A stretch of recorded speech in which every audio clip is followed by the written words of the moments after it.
des Palestiniens ou des Israéliens qui a tué le plus d'enfants.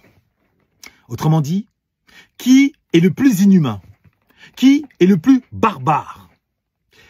Comme tu l'auras remarqué, cette question est omniprésente depuis 2 semaines dans l'espace médiatique. Et pourtant, cette question est au logos ce qu'une thèse en archéologie est au basket, ou ce qu'un bouquet de fleurs est un film pornographique. Elle n'est d'aucune utilité sur le terrain de la rationalité, tant qu'il est vrai que l'on dénombre des cadavres d'enfants de part et d'autre, et qu'il y en ait 5 d'un côté et 10 de l'autre, ou 50 d'un côté, 500 de l'autre, ou 5000 d'un côté, 10 000 de l'autre, ça ne change rien. Les enfants meurent de part et d'autre. Donc se poser la question de savoir qui tue le plus, qui est le plus barbare. Faut comprendre que depuis samedi, on a 260 enfants palestiniens qui sont morts. Enfin, le drame est déjà, en fait, on est déjà dans le cauchemar. On est en plein cauchemar depuis samedi dernier, en réalité. Vous commencez en citant les victimes palestiniennes. Pardon? Vous commencez en citant les victimes palestiniennes? Non, je parle du drame de manière générale. Bah, ce qu'on a vu samedi dernier, c'est pour ça que je dis que le cauchemar a commencé déjà samedi dernier. Oui, mais il n'a pas commencé avec les victimes palestiniennes. Intellectuellement, c'est proprement inutile. La seule utilité se situe davantage sur le terrain émotionnel. En clair, cette question permet d'attiser les haines, de s'enfermer dans un esprit de vengeance, de rancœur, de remplir son cœur d'une haine foudroyante, d'une haine diabolique. Il n'y a pas d'autre utilité à cette question du comptage des cadavres d'enfants. Comment la paix peut-elle pointer le bout de son nez en pareille circonstance? Lors d'un conflit, lors d'une guerre, pour qu'il y ait la paix, de 2 choses l'une. Soit l'un des 2 belligérants disparaît, il est anéanti, ou soit les 2 belligérants finissent par s'asseoir autour d'une table et par se mettre à la place de l'un et de l'autre. Mais encore faut-il le vouloir. Et le moins que l'on puisse dire, c'est que, à l'heure où nous parlons, chaque camp est barricadé dans son égoïsme. Chaque camp s'est bunkerisé dans sa soif de vengeance. Il n'y a aucune place pour l'empathie. Et c'est précisément pour cette raison que devant ce triste spectacle, le diable est en train de taper ses meilleurs pas. Il est aux anges, tellement c'est le grand gagnant. Pourquoi le diable est-il le grand gagnant? La réponse se trouve dans la définition du diable. Qui est le diable? Je suis prêt à mettre mes 2 mains à couper que tu associes le diable au mal. Rien n'est plus faux. Le diable, ce n'est pas le mal. Non, le diable, tiens-toi bien, c'est le dieu de l'égoïsme. Le violeur qui passe à l'acte. Il ne passe pas à l'acte pour faire le mal. Il passe à l'acte par égoïsme, pour assouvir ses propres pulsions. Le dealer qui distribue ses portions de crack. Il deal non pas pour semer le mal, il deal pour remplir ses propres poches, par pur égoïsme. Le diable, c'est le dieu de l'égoïsme. Or, existe-t-il d'actes plus égoïstes sur Terre que de sacrifier des enfants?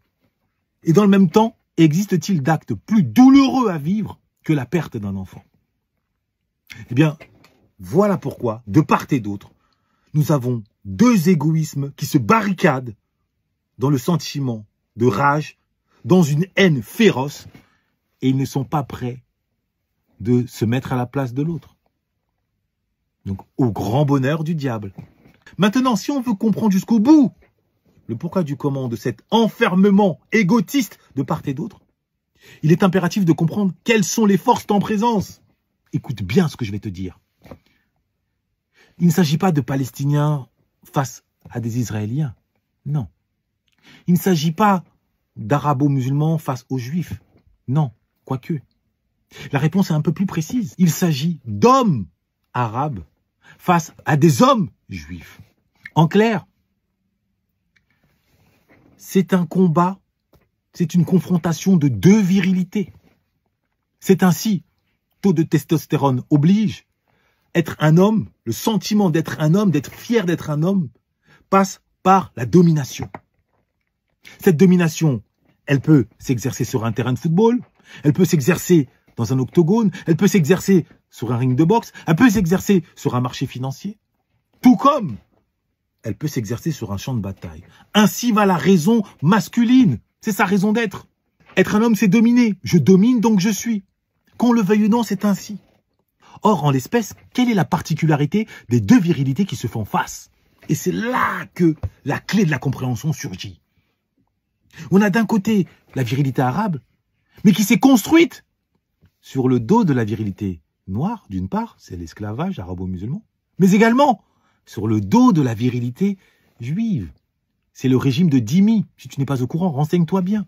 Les juifs, pendant des siècles, ont vécu dans les pays arabo-musulmans sous un statut bien spécifique qui leur offrait la sécurité, mais qui les obligeait, en retour, la soumission.